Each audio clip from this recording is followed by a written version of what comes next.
From the studios of Farm Journal Broadcast, this is AgDay.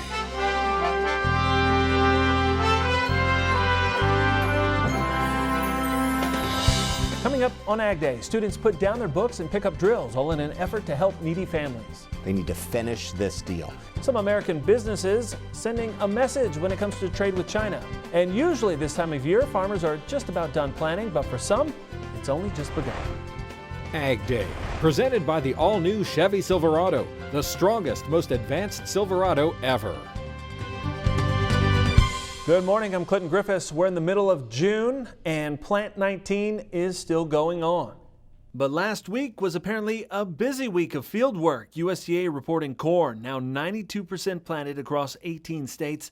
Usually the entire crop is planted by now. South Dakota the furthest behind at 78%. As for conditions, 59% is reported good to excellent.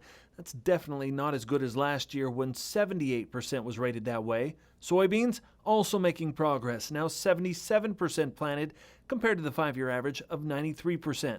Michigan only 53% planted. The wet weather continuing to fuel the markets with soybeans rallying more than 16 cents on Monday. Those heavy rains stalled the planting and really starting to get the market off to the races. We're up double digits right now. We got up above that $9 mark. That was a big benchmark of a resistance number. Now it's become a support number.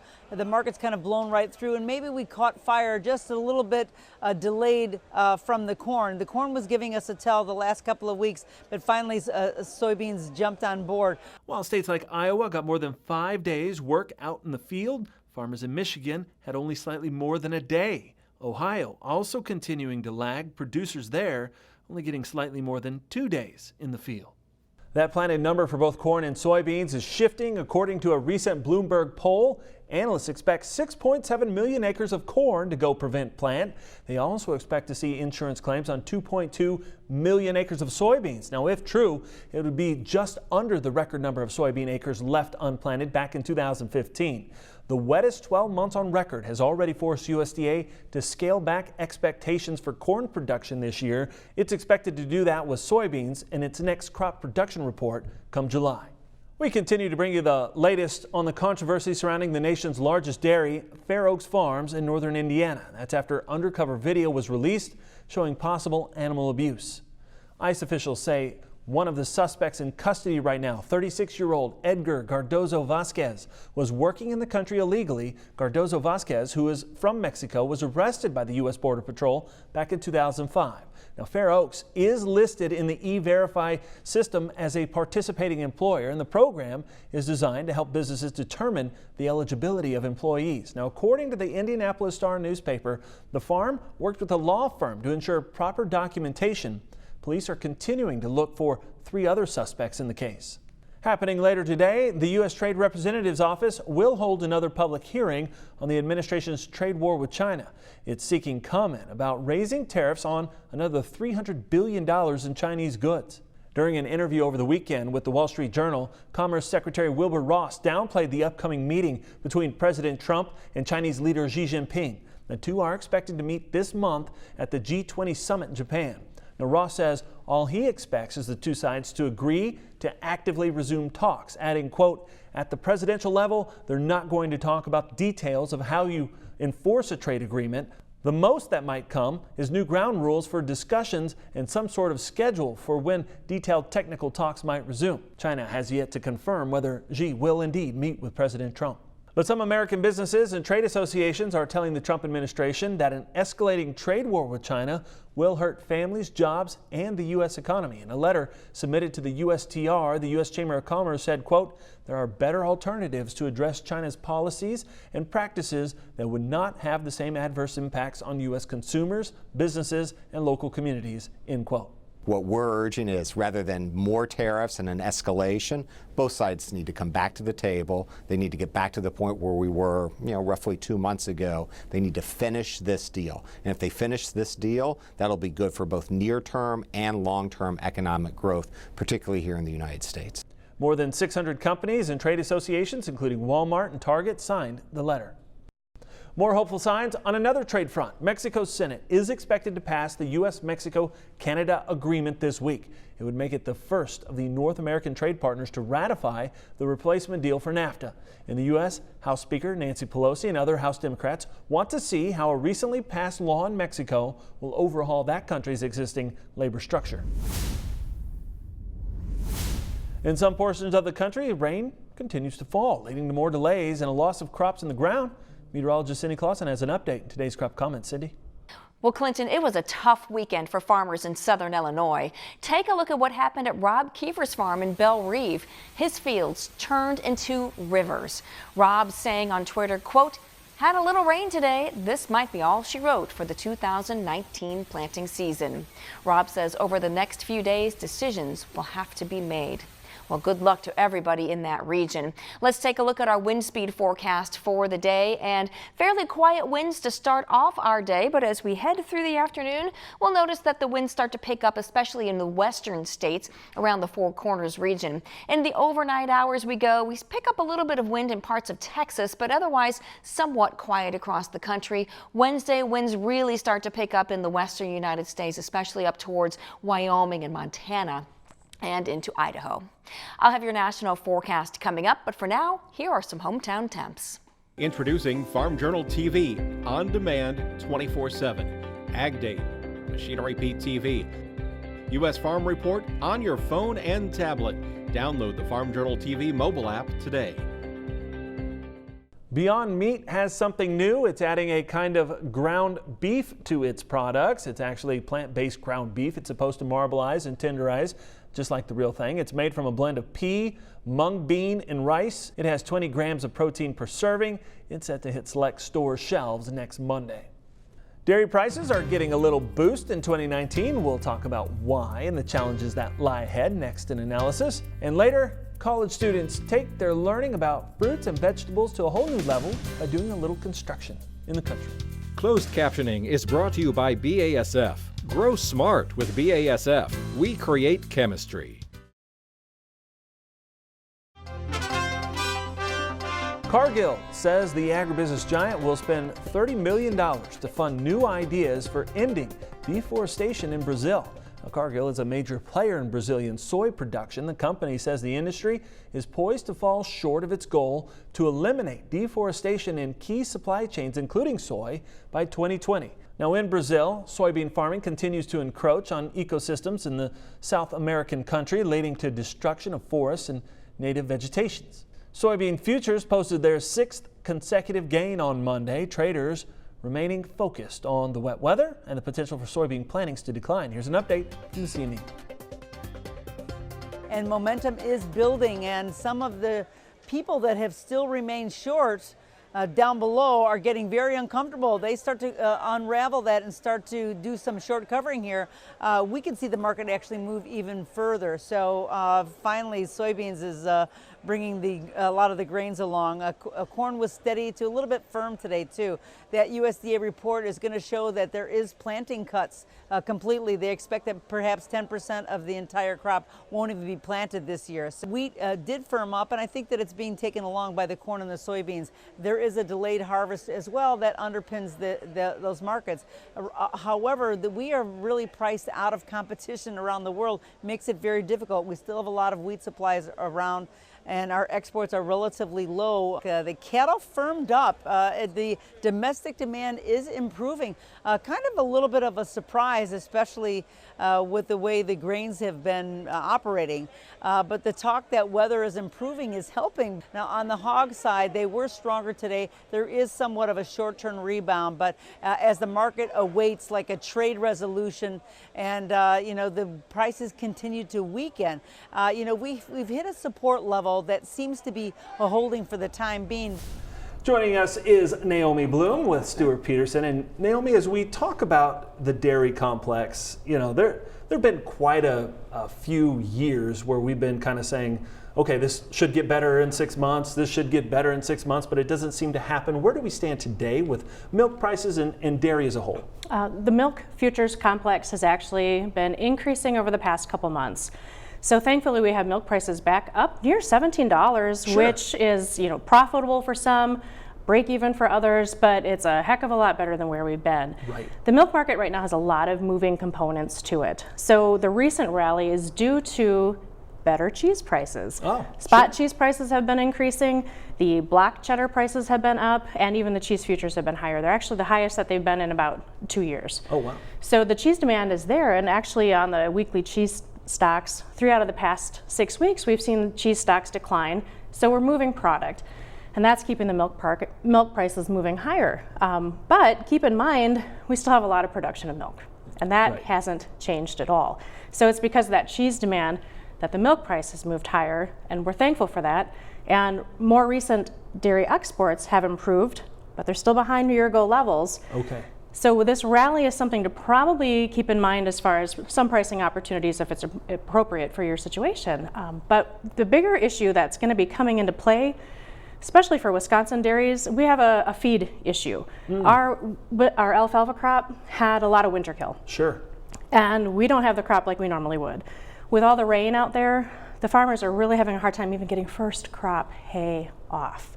So we're running in a, kind of out of feed in some regard, and people are scrambling and trying to book corn, but we're not getting the crop planted in Wisconsin. And thankfully, of course, if we get it planted, we can use it for silage, but that's even going to be harvested late also. Right. So I'm right. kind of concerned. Yeah. Legitimately. We have a potential issue coming that the market it's not aware of yet. So we have to really be watching that for the dairy complex. Well, and it is interesting. We saw hay stocks as we had on AgDay about a week ago, where we talked about, even Michigan having the worst hay stocks since the 2012 drought. And so sounds like it's a pretty widespread issue through kind of the upper Midwest here. Absolutely. It's going to be a big deal. Where a lot of our cows are. Thank you so much, Naomi. We'll be back with more AgDay coming up here in just a minute. To discuss marketing strategies, call 800-334-9779 or visit stuartpeterson.com.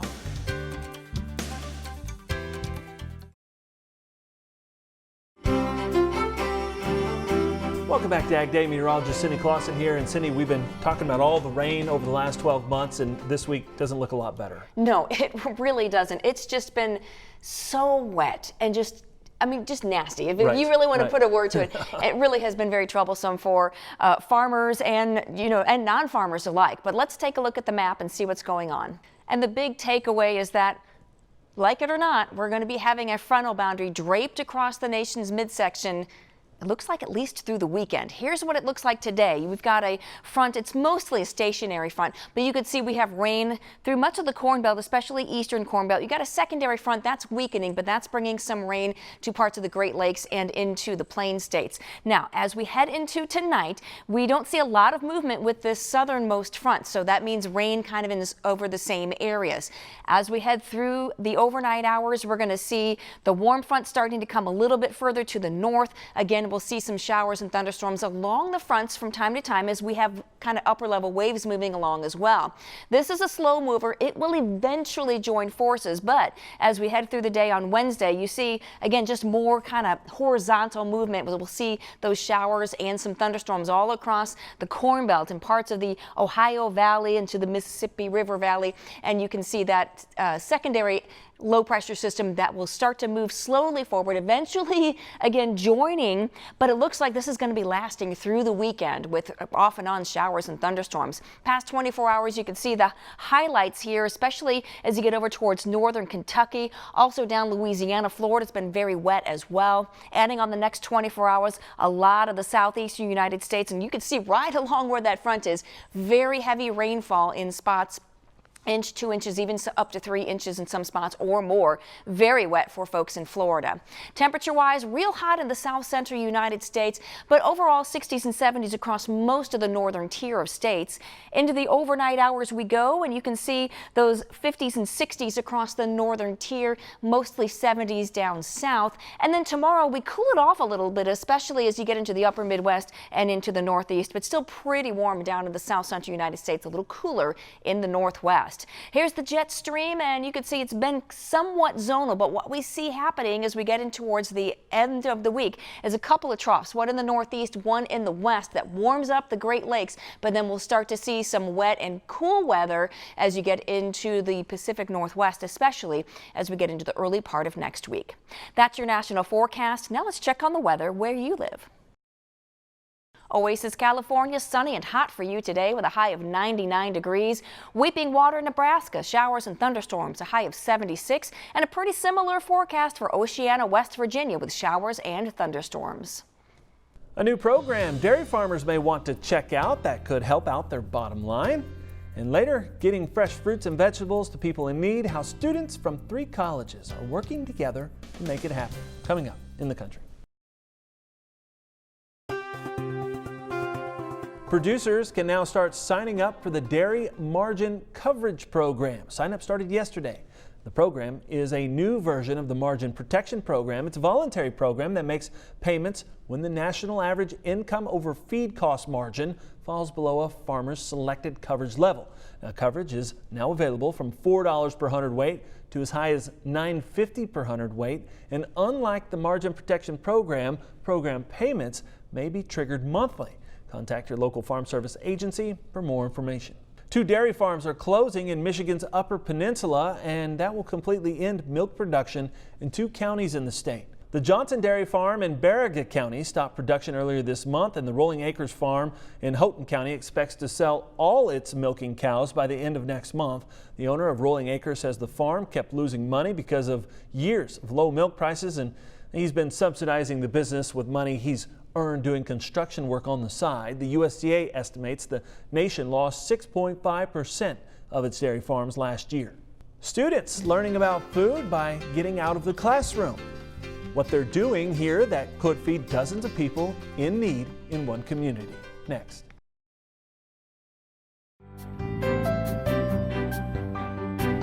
Students from the universities of Kentucky, Minnesota, and Kansas State University are learning more about growing fruits and vegetables in greenhouses.